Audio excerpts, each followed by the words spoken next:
Seconde partie de soirée après la Cross Guild, je prends des appels. Donc venez si vous avez des trucs à me dire, des trucs à me reprocher, si vous avez des critiques positives, ou si c'est très positif, ou si c'est voilà, si vous aimez ce que je fais, surtout hein, si vous n'aimez pas ce que je fais, bah écoutez, je vous emmerde, mais soyez tout de même les bienvenus.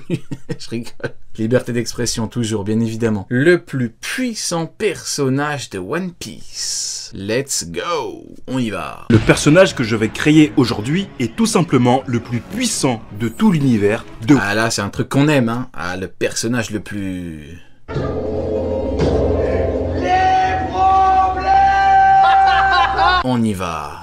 One Piece. Pour atteindre cet objectif, on va mélanger les meilleurs atouts de plusieurs personnages emblématiques. Force, intelligence, haki, fruit du démon. Un style de combat, vitesse, ok. Chaque détail sera soigneusement choisi pour créer un être capable de trouver Laugh Tale et de battre même les Yonko tout seul. Et pour commencer, intéressons-nous à la base de tout, la force physique. Parce qu'avoir... la force physique. Il a pas mis de règle. Il a pas mis de règle en mode on peut pas... prendre deux fois le même personnage. Imaginons que cette règle existe. Ça se tape entre Garp, Kaido, Barbe Blanche, éventuellement Loki. Ah, il y a des mecs qui sont forts, hein. Il y a des mecs qui sont vraiment forts, hein. En termes de force brute pure, c'est compliqué. Non, mais Garp aime dire, non, mais Garp, il est, Garp, on va pas non plus le mettre tout nu, frérot, abuse pas. Abuse toi aussi. On peut quand même dire qu'il a une bonne force brute. Maintenant, ouais non, après Garp, faire un point contre un Kaido, un Barbe Blanche, c'est compliqué. Après Loki, c'est encore théorique. Ah je sais pas. Peut-être Barbe Blanche, peut-être. Avant de parler haki, fruit du démon ou stratégie, faut une base. On peut mettre les fruits ou pas? Sinon Burgess, ouais effectivement.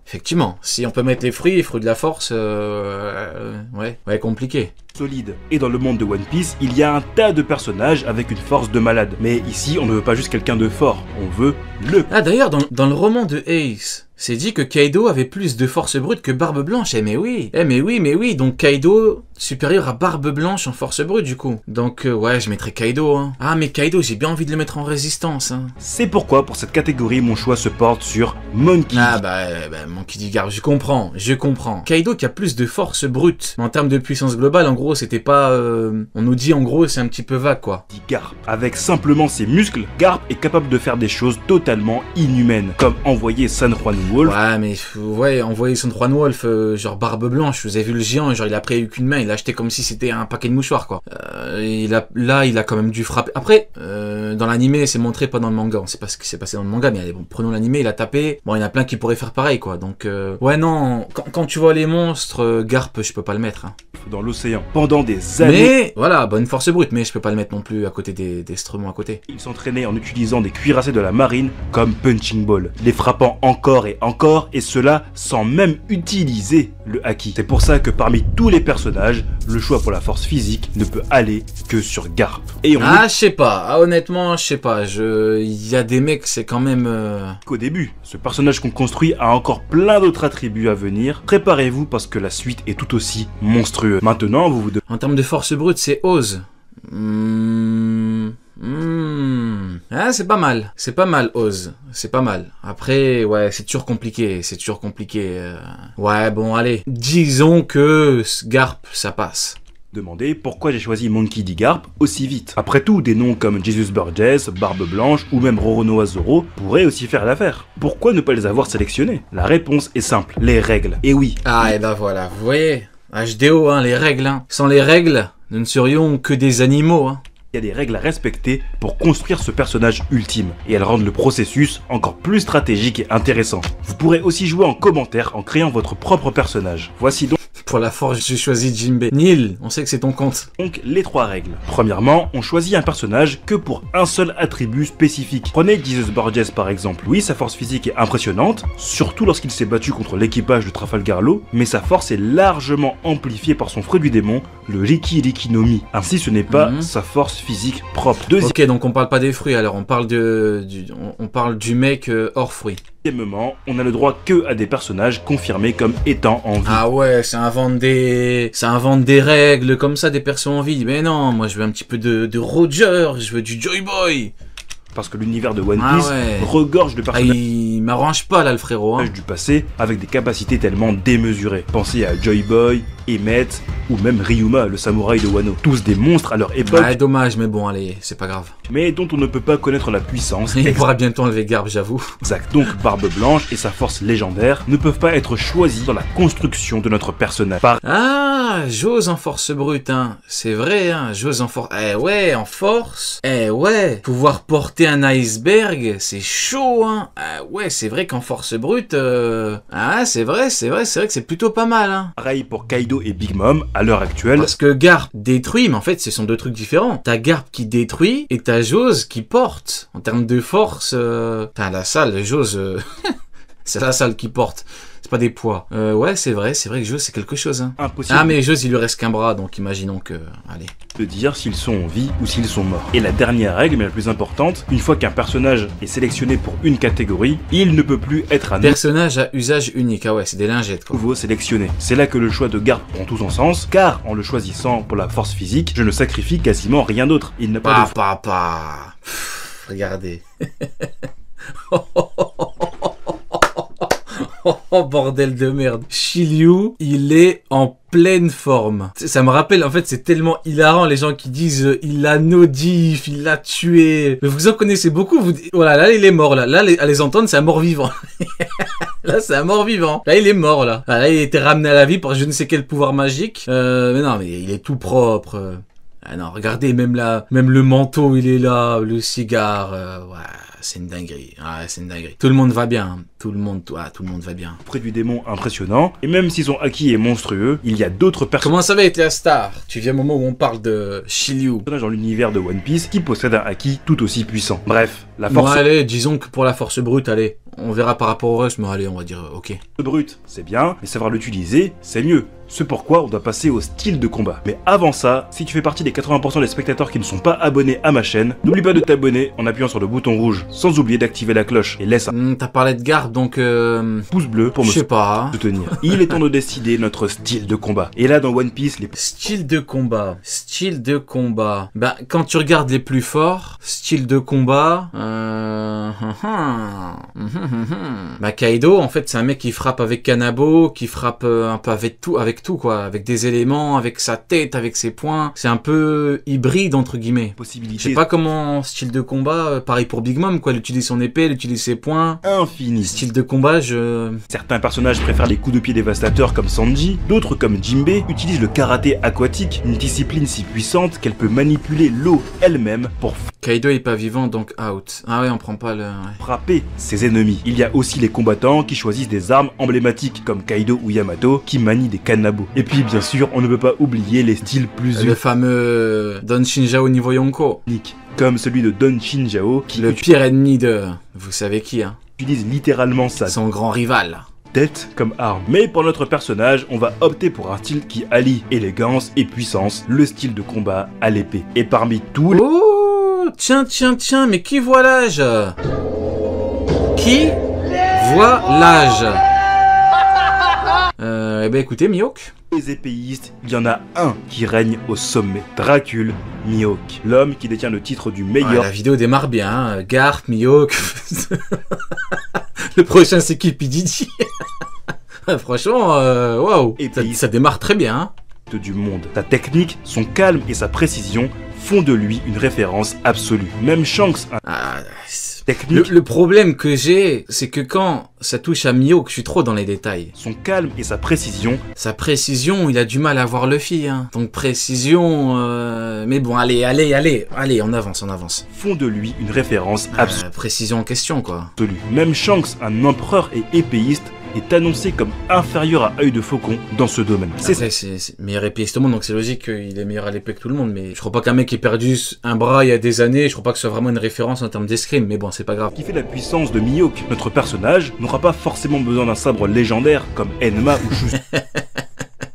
Le magnifique Genie Time.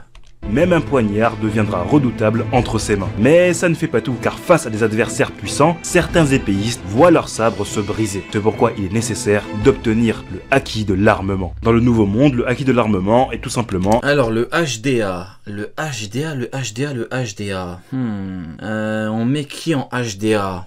Ah, ça c'est une excellente question. En HDA, c'est compliqué. Indispensable. Ce n'est pas simplement un boost de puissance, c'est un requis. Il peut se manifester de plusieurs façons. Premièrement, on a le durcissement. Kaido, on peut pas le prendre apparemment vu qu'il est dans la lave. Qui permet de renforcer le corps ou une partie de celui-ci. Deuxièmement... Et Garp, il a déjà utilisé... bah voilà, vous voyez. Là, pour le coup, Garp, on aurait pu le mettre. Et effectivement, la Garp, on aurait pu le mettre, ouais. Et la transmission du haki dans les objets, cette technique permet de... vu qu'on l'a déjà utilisé, pour la force... renforcer n'importe quel objet en outil de destruction. Et enfin, la version qui est bien avancée, la projection du haki. Ici, le haki agit comme un flux qui frappe l'adversaire sans même le toucher, causant des dégâts internes. Et parmi tous les utilisateurs du haki de l'armement, Rayleigh est une référence absolue. Non seulement il peut durcir son corps... Ouais, Rayleigh, Rayleigh, vu que tu peux pas le mettre dans une autre catégorie, et vu qu'il est dans le top monde en puissance... Ouais, Rayleigh, ouais, je valide. Mais il est aussi capable de projeter son haki de manière fluide et efficace. Mais ce n'est pas tout. Le haki de Rayleigh est reconnu comme l'un des plus puissants du manga. Et dans One Piece, on sait qu'un affrontement entre deux utilisateurs du haki se résume souvent à une chose. Le plus puissant haki l'emporte. On l'a vu lorsque Zoro a brisé le haki de Pika pour le vaincre. Avec Rayleigh, notre personnage disposerait d'un haki pouvant surpasser la majorité des combattants du Nouveau Monde. Il est venu comme une torpille. Ce qu'on a là est déjà très effrayant, mais on a encore du chemin à faire pour créer notre personnage ultime. Tu mets Jinbei devant, il meurt 8 fois. Non, il meurt 13 fois. En combat, il meurt 24 fois. Vitesse est une arme redoutable. Elle permet de toucher son adversaire avant même qu'il puisse ne réagir. Alors vitesse, il a dit vitesse de base hors fruit. Ouais, donc on met pas Kizaru. Bah Sanji du coup. Hein. Gaban. Hein. Gaban, je crois. Ouais, je mettrai quand même Gaban devant Sanji. Ouais, je mets Gaban devant Sanji. Gaban vitesse. Ouais, je mets Gaban. Désolé Sanji, un jour t'atteindras son niveau, mais moi je le mets devant. Réagir. Et si on va avoir C'est débattable, hein. Vous ne serez peut-être pas d'accord. Peut-être que pour vous, Sanji est actuellement plus rapide. Moi, je préfère mettre le Ratiboiseur. Maintenant, chacun est libre de mettre l'un ou l'autre. C'est pas déconnant dans les deux cas. Chance contre des utilisateurs du haki de l'observation, il faut être capable de dépasser les... En fait, je pars du principe que Gaban, c'est l'ancien Sanji. Et tout comme actuellement Rayleigh est meilleur que Zoro dans ses spécialités, et Gaban actuellement est supérieur à Sanji dans ses spécialités. Maintenant, ça n'engage que moi. C'est comment j'interprète le truc j'interprète ce qu'Oda nous raconte au niveau des schémas. Après, peut-être que c'est pas le cas. Hein. Réflexes les plus affûtés. Quand on pense à des personnages rapides, des noms comme Ener, Kizaru ou même Bartholomew Kuma viennent immédiatement en tête. Mais attention, leur vitesse repose sur leur fruit. Et dans le cas de notre combattant, si on choisit un personnage sans le fruit correspondant, il ne pourra pas... Franchement, Sanji, pas déconnant. Hein. Bénéficier de ce type de rapidité. Faut donc regarder ailleurs. Et dans One Piece, il y a quand même plusieurs personnages extrêmement rapides, même sans fruit du début. Rayleigh peut revêtir le HDR ou pas? De mon point de vue, oui, mais il n'a pas encore eu l'occasion de le montrer depuis la révélation du chapitre 1010, éponyme d'ailleurs à Kideroy. Prenez Cavendish. Mais j'imagine que si l'infâme Barbe-Poire ou Barbe-Boire ou Barbe-Boudoir, appelez-le comme vous voulez, s'il a pas voulu l'affronter, c'est qu'il a pas envie que Rayleigh utilise son Kideroy revêti et lui fasse des dégâts éventuellement. Hein. Par exemple, grâce à donc j'ose espérer que oui. Alter ego caché, Akuba, il peut atteindre une vitesse terrifiante uniquement lorsqu'il est endormi. Barbe couloir. Donc clairement, pas le meilleur choix pour un personnage équilibré. Mon choix pour... Je pense qu'il va dire Sanji. Présenter la vitesse et l'agilité est donc évident, ce sera Sanji. Sanji fait sans aucun doute partie des humains les plus rapides de l'univers attendez. Il y aura peut-être une catégorie HDO. Et en catégorie HDO, on peut mettre Gaban. Donc vitesse Sanji, HDO Gaban, je valide. One Piece. Ce qui est impressionnant. Je pense que ça arrange tout le monde. Tout est bien qui finit bien.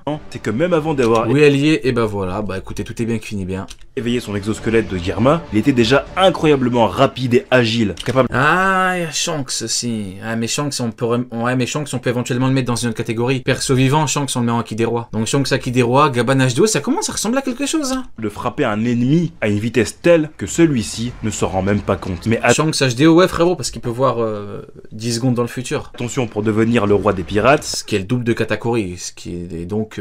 c'est un peu abusé. La vitesse ne suffit pas, il faudra Pendant que l'horrible Mihawk a du mal à toucher Luffy. Mais bon, écoute, hein. aussi savoir utiliser sa tête. Notre personnage devra naviguer seul sur Grand Line. Il aura besoin d'intelligence, d'un esprit stratégique capable de prévoir les dangers et de déjouer les pièges. Non, moi l'autre fois, il y a un mec qui m'a dit quoi? Il m'a dit Mihawk, avec son HDO du clairvoyant, il a été capable de voir toute la rêverie en avance. Genre, tu sors ça de tes fesses, ou peut-être aujourd'hui c'est un jour spécial, peut-être qu'il y a une explication. Je vous jure, hein, je vous jure, premier degré, j'invente pas. Je vous jure, il m'a dit, il a été capable de tout voir. Forcément, je suis curieux. Je dis, bah, t'as une preuve. C'est quoi? C'est parce qu'en fait, Mihawk, quand il était chez lui, il a dit, ouais, il va se passer des trucs étranges, où il se passe des trucs étranges loin d'ici. Donc tu passes de il va se passer où il se passe des trucs étranges à le mec il peut tout voir en avance, clairvoyant. Moi, vous me connaissez, hein. Moi, des fois, il y a des arguments, des trucs, tu te dis, c'est totalement con, mais t'as des éléments qui te font réfléchir. Mais là, au bout d'un moment, là, tu prends juste les gens pour des cons.